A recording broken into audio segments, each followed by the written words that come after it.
Hello മക്കളെ, അപ്പം നിങ്ങളിൽ പലരും തന്നെ ഈ ഒരു ഫേസിലൂടെ കടന്നു പോയിട്ടുണ്ടാവും. അതായത് നിങ്ങൾക്ക് കുറേ കാര്യങ്ങൾ ചെയ്യാനുണ്ട്. നിങ്ങൾക്ക് ഹോംവർക്ക് ഉണ്ടാവും, അസൈൻമെന്റ് ഉണ്ടാവും, റെക്കോർഡ് വർക്ക് ഉണ്ടാകും, ക്വസ്റ്റ്യൻസ് പ്രാക്ടീസ് ചെയ്യാനുണ്ടാകും, അല്ലെങ്കിൽ നോട്ട് കംപ്ലീറ്റ് ചെയ്യാനുണ്ടാവും, പഠിക്കാനുണ്ടാകും. ഇത്രയും വർക്ക്സ് എല്ലാം ഉണ്ടായിട്ടും തന്നെ നമുക്കൊന്നും ചെയ്യാൻ പറ്റാതെ നമ്മളിങ്ങനെ സ്ട്രെസ്സായിട്ട് സ്റ്റക്കായി പോകുന്ന അവസ്ഥ നിങ്ങൾ ഫേസ് ചെയ്തിട്ടുണ്ടെങ്കിൽ യെസ് എന്ന് കമന്റ് ചെയ്യുക. അപ്പോൾ അത് നമുക്ക് എങ്ങനെ ഫേസ് ചെയ്യാം എന്നുള്ളതാണ് മിസ് ഈ ഒരു വീഡിയോയിലൂടെ പറയുന്നത്. ഞാനിത് ഇപ്പം തന്നെ ഈ ഒരു വീഡിയോ ഇടാനുള്ള ഒരു കാരണം എന്ന് പറഞ്ഞിട്ടുണ്ടെങ്കിൽ ഇപ്പോൾ ഒരാഴ്ച മുന്നേ ഈ ഒരു സിറ്റുവേഷനിലൂടെ ഞാൻ കടന്നു പോയിട്ടുണ്ടായിരുന്നു. അതായത് ഒത്തിരി വർക്ക്സ് ഉണ്ട്. അപ്പോൾ എല്ലാവരും പറയുന്നത് ഏതെങ്കിലും ഒന്ന് ചെയ്താൽ പോരെ, പക്ഷെ നമുക്ക് എവിടെ തുടങ്ങണം, അല്ലെങ്കിൽ ഇത് ചെയ്ത് കഴിഞ്ഞാൽ നമുക്കിത് കംപ്ലീറ്റ് ചെയ്യാൻ പറ്റുമോ എന്ന് പറയുന്ന ഒരു ക്വസ്റ്റ്യൻ മാർക്ക് ഉണ്ടല്ലോ. അപ്പോൾ ഇത് ചെയ്താലും തീരൂല, അപ്പോൾ പിന്നെ ചെയ്യണോ അല്ലെങ്കിൽ എന്ത് ചെയ്യും എന്ന് പറഞ്ഞ് നമ്മളിങ്ങനെ ആകെ ടെൻഷനായിരിക്കുന്ന ഒരു അവസ്ഥയിൽ നമ്മളോട് എനിക്കിപ്പോൾ എക്സ്പീരിയൻസ് ഉണ്ടായതാണ്. എന്നോട് ഒരാൾ പറഞ്ഞു ഓരോ ദിവസം ഓരോന്നായിട്ടൊന്ന് ചെയ്ത് തുടങ്ങിക്കഴിഞ്ഞാൽ തീർച്ചയായിട്ടും തീരും എന്ന് പറഞ്ഞു. അപ്പോൾ ആ ഒരു വാക്ക് ആ ഒരു സമയത്ത് എനിക്ക് ഭയങ്കര ഹെൽപ്ഫുൾ ആയിട്ടുണ്ടായിരുന്നു. അപ്പോൾ ഞാൻ ഓരോ ദിവസങ്ങളായിട്ട് അത് ചെയ്യാൻ തുടങ്ങി. അപ്പോൾ എനിക്കിപ്പോൾ കംപ്ലീറ്റ് ആയിട്ടില്ല എൻ്റെ വർക്ക്, പക്ഷേ ഇപ്പോൾ എൻ്റെ കയ്യിൽ ഒരു പ്ലാൻ ഉണ്ട്. അത് ഞാൻ അനുസരിച്ച് മുന്നോട്ട് പോകുന്നുണ്ട്. അപ്പോൾ എനിക്ക് ഉറപ്പുണ്ട് അത് തീരും എന്നുള്ളത്. ഞാൻ ഫിക്സ് ചെയ്തിട്ടുള്ള ഒരു ടൈമിനുള്ളിൽ അത് എനിക്ക് തീർക്കാൻ പറ്റും എന്നുള്ളൊരു കോൺഫിഡൻസ് എനിക്കിപ്പോൾ ഉണ്ട്. അപ്പോൾ അതേ ഒരു പോലത്തെ ഒരു കോൺഫിഡൻസ് നിങ്ങൾക്ക് ഈ ഒരു വീഡിയോയിലൂടെ കിട്ടുകയാണെന്നുണ്ടെങ്കിൽ അതായിരിക്കും ഇതിൻ്റെ ഉദ്ദേശം.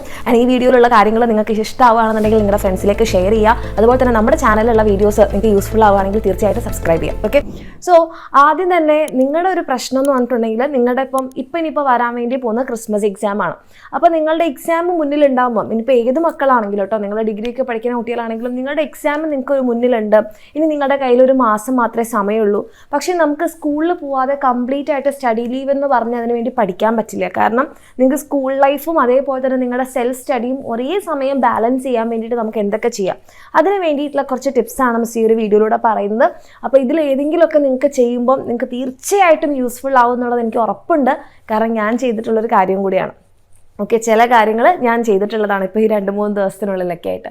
സോ ആദ്യം നിങ്ങൾക്കിപ്പോൾ സ്കൂൾ ലൈഫ് കൂടെ ഉള്ളതുകൊണ്ട് നമ്മൾ ശ്രദ്ധിക്കേണ്ട കാര്യം എന്താണെന്ന് വെച്ച് കഴിഞ്ഞാൽ, ചില കാര്യങ്ങൾ നമ്മുടെ സ്കൂളിൽ ചെയ്യുന്ന അതേ കാര്യങ്ങൾ നമ്മൾ വീട്ടിൽ വന്നിട്ടും റിപ്പീറ്റ് ചെയ്യുന്നുണ്ട്.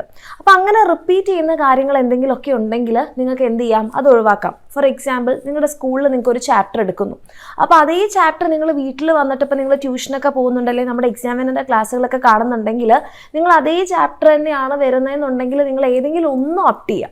അങ്ങനെ ആകുമ്പോൾ നമുക്ക് എന്താണ്, ഇപ്പോൾ നിങ്ങൾക്ക് സ്കൂളിലെ ക്ലാസ് നല്ലപോലെ മനസ്സിലാവുന്നുണ്ടെങ്കിൽ നിങ്ങൾക്ക് വീട്ടിൽ വന്നാൽ കഴിഞ്ഞാൽ എന്ത് ചെയ്യാം, നമ്മുടെ ആപ്പ് ഉപയോഗിച്ചിട്ടോ അല്ലെങ്കിൽ വേറെ ഏതെങ്കിലും നിങ്ങൾ ട്യൂഷനൊക്കെ പോകുന്നവരാണെങ്കിൽ നിങ്ങൾ അതിൻ്റെ ക്വസ്റ്റ്യൻസ് പ്രാക്ടീസ് ചെയ്യാനോ അല്ലെങ്കിൽ അതിൻ്റെ നോട്ട് എഴുതാനോ, നോട്ട് എഴുതി ശീലമുള്ളവരാണെങ്കിൽ അങ്ങനെ ചെയ്യാനോ, അല്ലെങ്കിൽ അത് റിവിഷനോ വേണ്ടിയിട്ട് യൂസ് ചെയ്യാം. അതായത് സ്കൂളിലും ക്ലാസ് കാണുന്നു, ഇവിടെയും സെയിം ക്ലാസ് കാണുന്നു, അങ്ങനെ റിപ്പീറ്റേഷൻ ഒഴിവാക്കാൻ വേണ്ടി നോക്കാം. അതായത് സ്കൂൾ ടൈമിൽ തന്നെ നമ്മുടെ വർക്കിൻ്റെ ഒരു 40% കംപ്ലീറ്റ് ചെയ്യാൻ വേണ്ടിയിട്ട് എൻ്റെ കുട്ടികളെ ശ്രദ്ധിക്കാം. പ്രത്യേകിച്ച് നിങ്ങൾക്ക് ഇപ്പോൾ ഹോംവർക്ക് ആണെങ്കിൽ നിങ്ങൾക്ക് സ്കൂൾ ടൈമിൽ നമുക്ക് ഒത്തിരി സമയമുണ്ട്.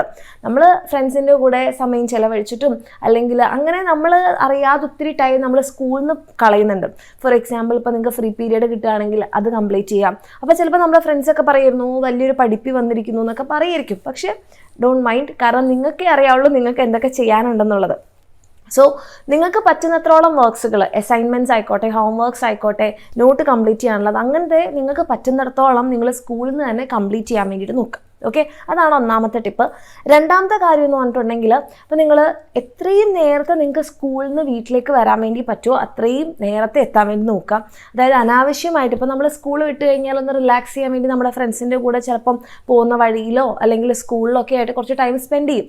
അപ്പോൾ അത് ഇനി ഒരു എക്സാം ഉള്ള ഈ ഒരു 1 month ടൈമിൽ അതൊന്ന് കുറച്ചിട്ട് നിങ്ങൾ എത്രയും നേരത്തെ നിങ്ങളുടെ സെൽഫ് സ്റ്റഡിക്ക് വേണ്ടിയിട്ടുള്ള ടൈം കണ്ടെത്താൻ വേണ്ടിയിട്ട് നോക്കാം. അപ്പോൾ ഒന്നാമത്തെ കാര്യം നമ്മൾ ട്രൈ ചെയ്യുക നേരത്തെ വീട്ടിലെത്താൻ വേണ്ടിയിട്ട്. രണ്ടാമത്തത്, നിങ്ങൾ ഭയങ്കര ദൂരമുണ്ട് നിങ്ങളുടെ സ്കൂളിൽ നിന്ന് വീട്ടിലേക്ക്, നിങ്ങൾ വരുന്നത് സ്കൂൾ ബസ്സിലോ അല്ലെങ്കിൽ അങ്ങനെ നിങ്ങൾ ഏതെങ്കിലും പ്രൈവറ്റ് ആയിട്ടുള്ള വണ്ടികളിലൊക്കെയാണ് വരുന്നതെന്നുണ്ടെങ്കിൽ ആ സമയം നിങ്ങൾക്ക് നിങ്ങളുടെ കാര്യങ്ങൾ പ്ലാൻ ചെയ്യാൻ വേണ്ടിയിട്ട്, ഇനിയിപ്പോൾ നിങ്ങൾ വീട്ടിലെത്തി കഴിഞ്ഞ് കഴിഞ്ഞാൽ എന്തൊക്കെ ചെയ്യാനുണ്ടെന്നുള്ളതിൻ്റെ ഒരു ലിസ്റ്റാക്കി വെക്കാം.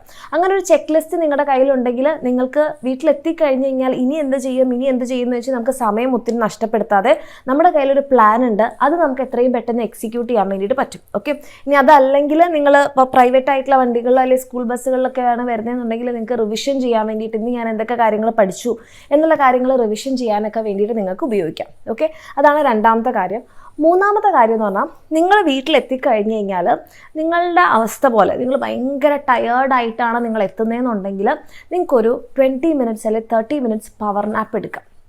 അപ്പോൾ പലരും പറയാറുണ്ട്, മിസ് ഒരു പവർ നാപ്പ് എടുക്കുന്ന സമയത്ത് 20 to 30 മിനിറ്റ്സ് പവർ നാപ്പ് എന്ന് പറഞ്ഞാൽ കുറച്ച് സമയം നിങ്ങൾ ഉറങ്ങുക എന്നുള്ളതാണ്. നിങ്ങൾ ഭയങ്കര ടയർഡായിട്ടുള്ളവരാണെങ്കിൽ അപ്പോൾ തന്നെ പോയി പഠിക്കാനിരിക്കുന്നത് അത്രത്തോളം എഫക്റ്റീവ് ആവില്ല. പക്ഷേ ആ ഒരു 30 മിനിറ്റ്സ് അല്ലെങ്കിൽ 20 മിനിറ്റ്സ് നിങ്ങൾ ഉറങ്ങുമ്പോൾ, നിങ്ങൾ എഴുന്നേൽക്കുമ്പോൾ ഭയങ്കര റിഫ്രഷ്ഡ് ആയിട്ടായിരിക്കും എഴുന്നേൽക്കുന്നത്. അത് നിങ്ങളുടെ സ്റ്റഡീസ് 2x ഫാസ്റ്ററിൽ നിങ്ങൾക്ക് തീർക്കാൻ വേണ്ടിയിട്ട് നിങ്ങളെ ഹെൽപ്പ് ചെയ്യും. പിന്നെ ചില ആൾക്കാർ പറയാറുണ്ട് മിസ് ഉറങ്ങിക്കഴിഞ്ഞാൽ പിന്നെ എഴുന്നേൽക്കില്ല എന്നുള്ളത്. ഞാൻ അങ്ങനത്തെ ഒരാളായിരുന്നു. ഉറങ്ങിക്കഴിഞ്ഞ് കഴിഞ്ഞാൽ പിന്നെ ആന വീണാലും ഞാൻ എഴുന്നേൽക്കില്ല. പക്ഷേ ഈ ഒരു പവർ നാപ്പ് ശീലിച്ചതിന് ശേഷം എനിക്ക് കറക്റ്റ് അലാം അടിച്ച്, അതായത് നമ്മൾ ഉറങ്ങുമ്പോൾ തന്നെ നമ്മുടെ മൈൻഡിലുണ്ടാവും ഞാൻ 20 to 30 മിനിറ്റ്സേ ഉറങ്ങുള്ളൂ എന്നുള്ളൊരു മൈൻഡോട് കൂടിയിട്ട് നമ്മൾ ഉറങ്ങുമ്പോൾ നമുക്ക് ആക്ച്വലി എഴുന്നേൽക്കാൻ പറ്റുമെന്നാണ് എനിക്ക് എൻ്റെ അനുഭവത്തിൽ മനസ്സിലായത്. ഒട്ടും പറ്റാത്ത ആൾക്കാരാണെങ്കിൽ വീട്ടിലുള്ള ആരോടെങ്കിലും നിങ്ങൾ ഉറങ്ങി എഴുന്നേൽപ്പിക്കാൻ വിളിക്കാൻ വേണ്ടിയിട്ട് പറയാം. ഇനി അതല്ലാന്നുണ്ടെങ്കിൽ നിങ്ങൾക്ക് ഒട്ടും തീരെ പറ്റാത്തവരാണെങ്കിൽ നിങ്ങൾ എന്ത് ചെയ്യുക, വേറെ ഏതെങ്കിലും രീതിയിലൊന്ന് റിലാക്സ് ചെയ്തതിന് ശേഷം നിങ്ങളുടെ സ്റ്റഡീസ് തുടങ്ങാം. ഓക്കെ, ഇനി അതല്ല നിങ്ങൾ അത്ര ഭയങ്കര ടയേർഡായിട്ടൊന്നും അല്ല എത്തുന്നതെന്നുണ്ടെങ്കിൽ നിങ്ങൾക്ക് സ്കൂൾ വിട്ട് വന്ന് ഒന്ന് റിഫ്രഷ്ഡായി നിങ്ങൾക്ക് എന്തെങ്കിലും സ്നാക്സോ ചായയൊക്കെ കുടിച്ചതിന് ശേഷം നിങ്ങളുടെ സ്കൂളിലുള്ള വർക്ക്സ് നിങ്ങൾക്ക് പെട്ടെന്ന് കംപ്ലീറ്റ് ചെയ്യാം. അതായത് നമ്മുടെ ഒരു എന്താ പറയുക, ഒരു 6 മണി 7 മണിക്ക് ശേഷമുള്ള സമയം നമുക്ക് സെൽഫ് സ്റ്റഡിക്ക് കിട്ടുന്ന രീതിയിൽ, ബാക്കി ഒരു പെൻഡിങ് വർക്ക്സും ഇല്ലാതാവുന്ന രീതിയിൽ നിങ്ങൾക്ക് തീർക്കാം. ഞാൻ സ്കൂളിൽ പഠിച്ചിരുന്ന സമയത്ത് ഞാൻ അങ്ങനെയായിരുന്നു ചെയ്തുകൊണ്ടിരുന്നത്. എനിക്ക് പ്രത്യേകിച്ച് എൻ്റെ വീട്ടിൽ നിന്ന് സ്കൂളിലേക്ക് ഒത്തിരി ദൂരം ഉണ്ടായിരുന്നില്ല. ഒരു 10 മിനിറ്റ്സ് 15 മിനിറ്റ്സ് മാക്സിമം ഉണ്ടായിരുന്നുള്ളൂ. അപ്പം ഞാൻ 3:30 ഞങ്ങൾക്ക് സ്കൂൾ വിടുമായിരുന്നു. അപ്പം ഞാനൊരു 3:45 ആകുമ്പോഴേക്കും വീട്ടിലെത്തും. അതിനുശേഷം ഞാൻ വേഗം ചായയും കുടിച്ച് അല്ലെങ്കിൽ ചോറ് എന്തെങ്കിലും കഴിച്ചിട്ട് ഞാൻ എൻ്റെ ഹോം വർക്ക്സ് കംപ്ലീറ്റ് തീർക്കും. അതിനുശേഷമുള്ള ആ രാത്രി ടൈം ഞാൻ കംപ്ലീറ്റ് എൻ്റെ സെൽഫ് സ്റ്റഡിക്കായിരുന്നു കൊടുത്തിട്ടുണ്ടായിരുന്നത്. ഒന്നുകിൽ നിങ്ങൾക്ക് അതുപോലെ ചെയ്യാം. ഓക്കെ, അപ്പം നമുക്ക് എന്താണെന്ന് വെച്ചാൽ 2 സ്റ്റഡി ടൈം അവിടെ കിട്ടി. ഒന്ന് ഒരു 7 മണിക്ക് മുൻപും പിന്നെ ഒരു 7 മണിക്ക് ശേഷവും ഉള്ള എന്നുള്ള ഒരു ടൈം നമുക്ക് അവിടെ കിട്ടും. അപ്പോൾ ആ രീതിയിൽ എന്ത് ചെയ്യുക, നിങ്ങളുടെ ടൈം നിങ്ങൾ യൂസ് ചെയ്യുക. ഓക്കെ, ഇനി 5ാമത്തെ ടിപ്പ് എന്ന് പറഞ്ഞാൽ നമ്മളുടെ മൊബൈൽ ഫോൺ യൂസേജിൻ്റെ ടൈം മാക്സിമം പോയി കഴിഞ്ഞാൽ 1 hour, അതിൽ കൂടാൻ പാടില്ല. ഓക്കെ, അപ്പോൾ ആ രീതിയിലേക്ക് നിങ്ങൾ എന്ത് ചെയ്യുക, നിങ്ങളുടെ മൊബൈൽ യൂസേജിൻ്റെ ടൈം കുറയ്ക്കുക. അപ്പം മൊബൈൽ യൂസ് എന്ന് പറഞ്ഞാൽ നിങ്ങൾ ക്ലാസ് കാണുന്ന ടൈം അല്ല, അതല്ലാതെ നിങ്ങൾ സോഷ്യൽ മീഡിയ ഇപ്പോൾ ഇൻസ്റ്റഗ്രാമൊക്കെ യൂസ് ചെയ്യുന്ന ടൈം ആണെന്നുണ്ടെങ്കിൽ അത് മാക്സിമം 1 hour ആയിരിക്കണം. അതിൽ കൂടുതൽ പോകാതിരിക്കാൻ വേണ്ടി നോക്കാം. അപ്പോൾ അതിന് വേണ്ടി നിങ്ങൾക്ക് തൽക്കാലം നിങ്ങളുടെ ഈ ഒരു എക്സാം ടൈമിൽ നിങ്ങൾക്ക് നിങ്ങളുടെ ഈ സോഷ്യൽ മീഡിയ ആയിക്കോട്ടെ, ഗെയിമിംഗ് ആപ്പ് ആയിക്കോട്ടെ, അത് നിങ്ങൾക്ക് അൺഇൻസ്റ്റാൾ ചെയ്ത് വെക്കാം. അല്ലെങ്കിൽ നിങ്ങൾക്ക് ടൈം ലിമിറ്റ് വെക്കാം. ആ രീതിയിലൊക്കെ നിങ്ങൾ എന്ത് ചെയ്യുക, നിങ്ങളുടെ മൊബൈൽ ടൈമിൻ്റെ യൂസിങ് ടൈം കുറയ്ക്കാം. ഇനി 6ാമത്തെ ടിപ്പ് എന്ന് പറഞ്ഞിട്ടുണ്ടെങ്കിൽ, നിങ്ങളിപ്പം മോർണിംഗ് പേഴ്സൺ ആയിക്കോട്ടെ നൈറ്റ് പേഴ്സൺ ആയിക്കോട്ടെ, നിങ്ങളുടെ ഒരു ഡേ നിങ്ങൾ നേരത്തെ സ്റ്റാർട്ട് ചെയ്യാൻ വേണ്ടിയിട്ട് നോക്കുക. അതായത് ഇപ്പം നിങ്ങളൊരു നൈറ്റ് പേഴ്സൺ ആണെന്നുണ്ടെങ്കിൽ 12 മണി വരെ മാക്സിമം ഇരുന്ന് പഠിക്കുക. അതിനുശേഷം ഒരു 7 മണിക്കൊക്കെ എഴുന്നേറ്റ് കഴിഞ്ഞാലുള്ളൊരു 1 hour നിങ്ങൾക്ക് പഠിക്കാൻ പറ്റുന്ന രീതിയിൽ എന്ത് ചെയ്യുക, നിങ്ങൾക്ക് ചെയ്യാൻ പറ്റുന്നുണ്ടോ എന്നുള്ളത് ട്രൈ ചെയ്യുക. അത് നിങ്ങളുടെ ഈ ഒരു എക്സാം ടൈമിൽ നിങ്ങളെ ഭയങ്കരമായിട്ട് ഹെൽപ്പ് ചെയ്യുന്നൊരു കാര്യമായിരിക്കും. ദെൻ നിങ്ങളൊരു നൈറ്റ് പേഴ്സൺ അല്ല മോർണിംഗ് പേഴ്സൺ ആണെന്നുണ്ടെങ്കിൽ നിങ്ങൾ ഓൾറെഡി എഴുന്നേൽക്കുന്നൊക്കെ ഉണ്ടാകും. അപ്പോൾ അത് തന്നെ നിങ്ങളിപ്പം പ്രത്യേകിച്ച് നമ്മുടെ സാറ്റർഡേ സൺഡേ ടൈമൊക്കെ ആണെന്നുണ്ടെങ്കിൽ, നമ്മൾ സാറ്റർഡേസിലും സൺഡേസിലും നമ്മൾ സാധാരണ എന്താ ചെയ്യുക, ഇന്ന് കുറച്ച് ഉറങ്ങാം, ഇന്ന് കുറച്ച് റെസ്റ്റ് എടുക്കാം, അങ്ങനെ ഒരു 10-11 മണി വരെ നമ്മൾ ഉറങ്ങി എഴുന്നേൽക്കുന്ന സമയത്ത് എന്താ വെച്ചാൽ നമ്മുടെ ഒരു കംപ്ലീറ്റ് ഡേ അവിടെ പോയിട്ടുണ്ടാവും. ഓക്കെ, അങ്ങനെ നമ്മുടെ ഒരു കംപ്ലീറ്റ് ഡേ അവിടെ പോയി കഴിഞ്ഞാൽ പിന്നെ നിങ്ങൾ എഴുന്നേൽക്കുമ്പോഴും എന്താ സംഭവിക്കുകയെന്ന് വെച്ച് കഴിഞ്ഞാൽ, നിങ്ങൾ പിന്നെ എഴുന്നേറ്റ് നിങ്ങൾ ഭക്ഷണം കഴിച്ച് വരുമ്പോഴേക്ക് നിങ്ങളുടെ ഒരു ഹാഫ് ഡേ അവിടെ കഴിഞ്ഞു. പിന്നെ നമുക്കൊരു കുറ്റബോധമായിരിക്കും, അയ്യോ എനിക്കൊന്നും ചെയ്യാൻ പറ്റിയിട്ടില്ലല്ലോ, ഈ ഡേ ഞാൻ എഫക്റ്റീവായിട്ട് യൂസ് ചെയ്തിട്ടില്ലല്ലോ. അപ്പോൾ പ്രത്യേകിച്ച് ലീവുള്ള ദിവസങ്ങൾ നേരത്തെ സ്റ്റാർട്ട് ചെയ്യാം. അതല്ലാത്ത ദിവസമാണെന്നുണ്ടെങ്കിൽ നിങ്ങൾ മോർണിംഗ് പേഴ്സൺ ആണെങ്കിലും നൈറ്റ് പേഴ്സൺ ആണെങ്കിലും നേരത്തെ സ്റ്റാർട്ട് ചെയ്യാൻ നോക്കുക. അപ്പോൾ ചില ആൾക്കാർക്ക് ബുദ്ധിമുട്ടുണ്ടാവും നേരത്തെ എഴുന്നേക്കാൻ, പക്ഷേ അറ്റ്ലീസ്റ്റ് ഒന്ന് ട്രൈ ചെയ്യുക. കാരണം ആ രാവിലത്തെ ടൈം എന്ന് പറഞ്ഞിട്ടുണ്ടെങ്കിൽ നിങ്ങൾക്ക് ഇപ്പോൾ എന്തെങ്കിലും ടാസ്ക് നിങ്ങൾക്ക് ഡിഫിക്കൽട്ടായിട്ട് തോന്നുന്നുണ്ട്, നിങ്ങൾക്ക് പഠിക്കാൻ പറ്റില്ല എന്ന് തോന്നുന്ന ടാസ്കൊക്കെ ഉണ്ടെങ്കിൽ അത് നിങ്ങൾ മോർണിംഗിൽ ചെയ്യുകയാണെന്നുണ്ടെങ്കിൽ ഭയങ്കര അടിപൊളിയായിട്ട് നിങ്ങൾക്ക് കവർ ചെയ്യാൻ വേണ്ടിയിട്ട് പറ്റും. ആ രീതിയിൽ ട്രൈ ചെയ്യാം. പിന്നെ 7ാമത്തെ ടിപ്പ് എന്ന് പറഞ്ഞിട്ടുണ്ടെങ്കിൽ, നിങ്ങളുടെ ടൈം നിങ്ങൾ എഫിഷ്യൻ്റ് ആയിട്ട് യൂസ് ചെയ്യുക എന്നുള്ളതാണ്. അതായത് നിങ്ങൾ ശ്രദ്ധിച്ചാൽ നിങ്ങൾക്ക് മനസ്സിലാവും, ഇപ്പം നമ്മളെക്കാൾ ഒത്തിരി വർക്ക് ചെയ്യുന്ന കുറേ പേരുണ്ട് അല്ലേ. അപ്പോൾ അവർക്ക് എന്തുകൊണ്ടാണ് നമുക്കുള്ള അതേ സമയത്തിൽ ഒത്തിരി കാര്യങ്ങൾ ചെയ്യാൻ പറ്റുന്നത്, നമ്മൾക്ക് എന്തുകൊണ്ട് നമുക്കുള്ള സമയം എഫിഷ്യൻ്റ് ആയിട്ട് യൂസ് ചെയ്യാൻ പറ്റുന്നില്ല എന്ന് പറഞ്ഞാൽ ടൈം മാനേജ്മെൻ്റ് ആണ്. അതായത് അവരവരുടെ ടൈമും എനർജിയും അവർക്ക് എന്താണോ ചെയ്യാനുള്ളത് അതിനു വേണ്ടി മാത്രമാണ് സ്പെൻഡ് ചെയ്യുന്നത്. അപ്പോൾ അതുകൊണ്ട് എന്താണെന്ന് വെച്ച് കഴിഞ്ഞാൽ അവർക്ക് ആ കാര്യങ്ങൾ ചെയ്ത് കഴിഞ്ഞ് വീണ്ടും ടൈം ഉണ്ടാവും. പക്ഷെ നമ്മൾ പോലും അറിയാതെ പല കാര്യങ്ങൾക്ക് വേണ്ടിയിട്ട് നമ്മൾ ടൈമും നമ്മുടെ എനർജി സ്പെൻഡ് ചെയ്യുന്നുണ്ട്. നിങ്ങൾ തന്നെ ഒന്ന് ചിന്തിച്ച് നോക്കൂ, ചെയ്യുന്നില്ലേ? അതെന്താണെന്നുള്ളത് നിങ്ങളൊന്ന് കമൻറ്റ് ചെയ്യുക. അപ്പം നമ്മൾ അങ്ങനെ കമൻറ്റ് ചെയ്യുമ്പോൾ എന്താ ഒരു ഗുണം എന്ന് വെച്ച് കഴിഞ്ഞാൽ നമ്മൾ തന്നെ റെക്കഗ്നൈസ് ചെയ്യും, ഞാൻ ഈ ഒരു കാര്യത്തിനാണ് ഞാൻ എൻ്റെ എക്സ്ട്രാ ടൈം സ്പെൻഡ് ചെയ്യുന്നത്. അപ്പം നമുക്ക് ഇനിയുള്ള ദിവസം ബോധപൂർവ്വം അത് ഒഴിവാക്കാൻ വേണ്ടി പറ്റും. അപ്പം അങ്ങനെ എന്തെങ്കിലും ഉണ്ടോ എന്നുള്ളത് നിങ്ങൾ തന്നെ ചിന്തിച്ചതിന് ശേഷം നിങ്ങൾ കമൻറ്റ് ചെയ്യുക. ഇന്ന് നമ്മളത് കമൻറ്റ് ചെയ്യുന്നതോടുകൂടി ആ കാര്യം നമ്മൾ ഒഴിവാക്കുന്നതായിരിക്കും. ഓക്കെ, അപ്പോൾ ടൈം എഫിഷ്യൻ്റ് ആയിട്ട് യൂസ് ചെയ്യുക എന്നുള്ളത് വെരി ഇമ്പോർട്ടൻറ്റ്. ഇനി നമ്മുടെ 8ാമത്തെ കാര്യം എന്ന് പറഞ്ഞിട്ടുണ്ടെങ്കിൽ നിങ്ങളുടെ സാറ്റർഡേ സൺഡേസ് നിങ്ങൾ എഫിഷ്യൻ്റ് ആയിട്ട് യൂസ് ചെയ്യുക, അല്ലെങ്കിൽ ലീവുള്ള ദിവസങ്ങൾ എഫിഷ്യൻ്റ് ആയിട്ട് യൂസ് ചെയ്യുക. ഫോർ എക്സാമ്പിൾ, നിങ്ങൾക്ക് പെൻഡിങ് ആയിട്ടുള്ള കാര്യങ്ങൾ തീർക്കാനും അതേപോലെ തന്നെ നിങ്ങൾക്ക് എന്തെങ്കിലും റിവിഷൻ ആ ഒരു ദിവസങ്ങളിൽ പ്രത്യേകം ചെയ്യാൻ വേണ്ടി നോക്കുക കേട്ടോ. റിവിഷൻ എന്ന് പറയുമ്പോൾ നമ്മൾ ഒരു 5-6 മണിക്കൂർ ഇരുന്ന് റിവൈസ് ചെയ്യണം എന്നല്ല മിസ് പറയുന്നത്. നമ്മൾക്ക് പറ്റുന്ന ആ ഒരു വീക്കിൽ പഠിച്ച കാര്യങ്ങൾ ഒരു 1 hour ഉണ്ടെങ്കിൽ നിങ്ങളൊന്ന് റീകളക്ട് ചെയ്യാൻ വേണ്ടിയിട്ട് നോക്കുക. അങ്ങനെ റീകളക്ട് ചെയ്യുന്ന സമയത്ത് നമ്മൾക്കൊരു കണ്ടിന്യൂവേഷൻ കിട്ടും. അത് മാത്രമല്ല നിങ്ങൾക്ക് പഠിച്ച കാര്യങ്ങളൊന്നുകൂടി ഓർത്തെടുക്കാൻ കൂടി വേണ്ടിയിട്ട് നിങ്ങളത് ഹെൽപ്പ് ചെയ്യും. അപ്പോൾ ആ രീതിയിൽ സാറ്റർഡേ സൺഡേസ് എഫിഷ്യൻ്റ് ആയിട്ട് യൂസ് ചെയ്യുക. അതേപോലെ തന്നെ നെക്സ്റ്റ് ഒരു വീക്കിന് വേണ്ടിയിട്ട് നിങ്ങൾക്ക് എന്തൊക്കെ കാര്യങ്ങളാണ് ചെയ്യാനുള്ളത് എന്നുള്ളത് പ്ലാൻ ചെയ്യുക.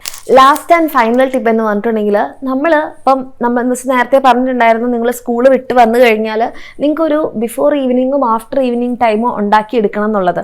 അതായത് ആ ആഫ്റ്റർ ഈവനിങ് ടൈമിൽ നിങ്ങൾ ഒരു 2-3 ടാസ്ക് ഒക്കെ ചെയ്യുക. നിങ്ങൾക്ക് വലിയ ടാസ്ക് ആണെങ്കിൽ 2 ടാസ്കോ അല്ലെങ്കിൽ 1 ടാസ്കോ മതി. കുഞ്ഞു ടാസ്ക് ആണെങ്കിൽ ഒരു 3 ടാസ്ക് മാക്സിമം, അതിൽ കൂടുതൽ വെക്കേണ്ട. ആ ടാസ്ക് നിങ്ങൾ ചെയ്യുന്നത് എങ്ങനെയായിരിക്കണം? അത് നിങ്ങൾ ഒരു ലോങ് 5 hours അല്ലെങ്കിൽ 3 hours പഠിക്കാനിരിക്കാതെ 40 minutes പഠിക്കുന്നു, ദെൻ 5 minutes ബ്രേക്ക് വെക്കുന്നു, 40 minutes പഠിക്കുന്നു, 5 minute ബ്രേക്ക് പഠിക്കുന്നു. ആ രീതിയിൽ നിങ്ങൾ എന്ത് ചെയ്യുക? നിങ്ങളുടെ ഫോക്കസോട് കൂടിയിട്ടുള്ള ടൈം എന്നുള്ള രീതിയിൽ നിങ്ങൾ അത് എഫിഷ്യൻ്റ് ആയിട്ട് യൂസ് ചെയ്യുക. അങ്ങനെ ബ്രേക്ക് എടുക്കുന്ന സമയത്ത് പ്രത്യേകം ശ്രദ്ധിക്കുക, ആ ബ്രേക്ക് സോഷ്യൽ മീഡിയ ബ്രേക്ക് ആവരുത്. പകരം എന്തായിരിക്കണം? നിങ്ങൾ റിലാക്സ് ചെയ്യുന്ന തരത്തിലുള്ള ബ്രേക്ക് ആയിരിക്കണം. അങ്ങനെ ചെയ്യുന്ന സമയത്ത് നമുക്ക് എന്താ ഒരു ഗുണം എന്ന് വെച്ച് കഴിഞ്ഞാൽ നമുക്ക് പ്രോപ്പറായിട്ട് പഠിക്കാനും കൂടെ വേണ്ടി പറ്റും. അതേപോലെ തന്നെ നമ്മൾക്കൊരു ബ്രേക്ക്, നമ്മൾക്ക് വേണ്ടിയിട്ടൊരു ടൈം എന്നുള്ള രീതിയിൽ നമുക്ക് സ്പെൻഡ് ചെയ്യാൻ കൂടെ പറ്റും. ഓക്കെ, പിന്നെ ബാക്കിയുള്ള കാര്യങ്ങൾ എപ്പോഴും പറയുന്ന പോലെ തന്നെ നിങ്ങൾ നൈറ്റ് പേഴ്സണാണെന്നുണ്ടെങ്കിൽ ഒരു 12 മണിയോട് കൂടി നിങ്ങളുടെ പഠിപ്പ് നിർത്തിയിട്ട് ദെൻ നിങ്ങൾ രാവിലെ 7 മണിക്ക് എഴുന്നേൽക്കുന്ന രീതിയിൽ, അതായത് ഒരു 7 hours 6 to 7 hours നിങ്ങൾക്ക് കമ്പൽസറിലി ഉറക്കം കിട്ടിയിരിക്കണം. അതിനിപ്പോൾ എക്സാം ടൈം ആണെന്ന് കരുതിയിട്ട് ആ ഉറക്കം കുറച്ച് പഠിക്കാം എന്നുള്ള രീതിയിൽ ചിന്തിക്കരുത്. അപ്പോൾ ഉറങ്ങാൻ വേണ്ടിയിട്ട് ശ്രദ്ധിക്കുക. ഇനി അതല്ല നിങ്ങൾ നൈറ്റ് പേഴ്സൺ ആണെന്നുണ്ടെങ്കിൽ നിങ്ങൾക്ക് 10-11 മണിക്കൊക്കെ ഉറങ്ങിയിട്ട് ദെൻ ഒരു 5 മണിക്കോ 6 മണിക്കൊക്കെ എഴുന്നേറ്റിട്ട് നിങ്ങളുടെ ഡേ നേരത്തെ സ്റ്റാർട്ട് ചെയ്യാം. ഓക്കെ, അപ്പോൾ അങ്ങനെ ചെയ്യുകയാണെന്നുണ്ടെങ്കിൽ നിങ്ങൾക്ക്, അതായത് ഇപ്പം നിങ്ങളുടെ മനസ്സിലൊരു പ്ലാൻ വരുന്നില്ലേ? അതായത് ഞാൻ വൈകിട്ട് ഇങ്ങനെ ആയിരിക്കും ചെയ്യുന്നത്, അല്ലെങ്കിൽ ഇതിന് ശേഷം ഇങ്ങനെ ആയിരിക്കും, ഞാൻ ഇത്ര മണിക്കായിരിക്കും പഠിക്കുന്നത്. ഈ ഒരു പ്ലാൻ നിങ്ങളൊരു പേപ്പറിലേക്ക് ഒന്ന് എഴുതി നോക്കുക. എന്നിട്ട് അത് വർക്കൗട്ട് ചെയ്യാൻ വേണ്ടി നോക്കുക. തീർച്ചയായിട്ടും നിങ്ങൾക്ക് കംപ്ലീറ്റ് ചെയ്യാൻ വേണ്ടി പറ്റും. ഓക്കെ, എന്നോട് ഒരാഴ്ച മുമ്പ് ഒരാളിത് പറഞ്ഞതുകൊണ്ടാണ് എനിക്ക് ഇപ്പോൾ ഒരു സമാധാനത്തോടു കൂടി നിങ്ങളോട് ഈ കാര്യങ്ങൾ പറഞ്ഞു തരാനും എനിക്ക് എൻ്റെ വർക്ക് ചെയ്യാനും പറ്റുന്നത്. കാരണം എന്തൊക്കെ നമ്മൾ ഇത്രയും കാലമായിട്ട് ചെയ്യുന്നുണ്ടെന്ന് പറഞ്ഞാലും ചില മൊമെൻറ്റ്സിൽ നമ്മൾ ഭയങ്കര സ്ട്രെസ്ഡ് ആയിട്ട് നമുക്ക് ചെയ്യാൻ പറ്റുന്ന കാര്യങ്ങൾ കൂടെ ചെയ്യാൻ പറ്റാത്ത അവസ്ഥ വരും. അപ്പോൾ ആ അവസ്ഥ എൻ്റെ കുട്ടികൾക്ക് ഇപ്പോൾ കുറച്ചെങ്കിലും മാറിയിട്ടുണ്ടെന്ന് ഫീൽ ചെയ്യുന്നുണ്ടെങ്കിൽ ഇപ്പം തന്നെ പ്ലാൻ ചെയ്യുക, ഇപ്പം തന്നെ അത് വർക്കൗട്ട് ചെയ്ത് സ്റ്റാർട്ട് ചെയ്യാം. ഇനിയിപ്പോൾ വരുന്നത് സാറ്റർഡേ സൺഡേ ആണല്ലേ. അപ്പോൾ ഈ ഒരു ദിവസങ്ങളിൽ മിസ് പറഞ്ഞ കാര്യങ്ങൾ ചെയ്ത് നോക്കുക. നെക്സ്റ്റ് ഒരു വീക്കിലേക്കുള്ള പ്ലാൻ എന്താണെന്നുള്ളത്, അതായത് രാവിലെ എഴുന്നേൽക്കുന്നു, ഇത്ര മണിക്ക് പഠിക്കുന്നു, അങ്ങനത്തെ പ്ലാൻ അല്ല. ഒരു ഔട്ട്ലൈൻ നിങ്ങളുടെ മനസ്സിൽ ഞാൻ എന്തൊക്കെ കാര്യങ്ങൾ ഈ ദിവസങ്ങളിൽ ചെയ്യും എന്നുള്ളതൊന്ന് പ്ലാൻ ചെയ്യുക. എന്നിട്ട് അത് വർക്കൗട്ട് ചെയ്യാൻ വേണ്ടിയിട്ടൊന്ന് ട്രൈ ചെയ്ത് നോക്കുക. തീർച്ചയായിട്ടും നമ്മളെ കൊണ്ട് കംപ്ലീറ്റ് ചെയ്യാൻ വേണ്ടി പറ്റും. നിങ്ങളുടെ എക്സാം നിങ്ങൾക്ക് അടിപൊളിയായിട്ട് എഴുതാനും വേണ്ടി പറ്റും. ഈ വീഡിയോയിൽ പറഞ്ഞ കാര്യങ്ങൾ നിങ്ങൾക്ക് യൂസ്ഫുൾ ആയെങ്കിൽ നിങ്ങളുടെ ഫ്രണ്ട്സിലേക്കും ഷെയർ ചെയ്യാം. അതുപോലെ തന്നെ നമ്മുടെ ചാനലിലെ വീഡിയോസ് നിങ്ങൾക്ക് ഹെൽപ്ഫുൾ ആവുന്നുണ്ടെന്നുണ്ടെങ്കിൽ സബ്സ്ക്രൈബ് ചെയ്യാം. ആൻഡ് നിങ്ങൾക്ക് ഇതേപോലത്തെ എന്ത് കാര്യങ്ങളാണ് കൂടുതൽ വേണ്ടതെന്നുള്ളത് നിങ്ങൾക്ക് ഇതേ സജഷൻസ് ഉണ്ടെങ്കിൽ അതും കമൻറ്റ് സെക്ഷനിൽ അറിയിക്കാം. നമുക്ക് നെക്സ്റ്റ് ഒരു വീഡിയോയിൽ കാണാം. Thank you.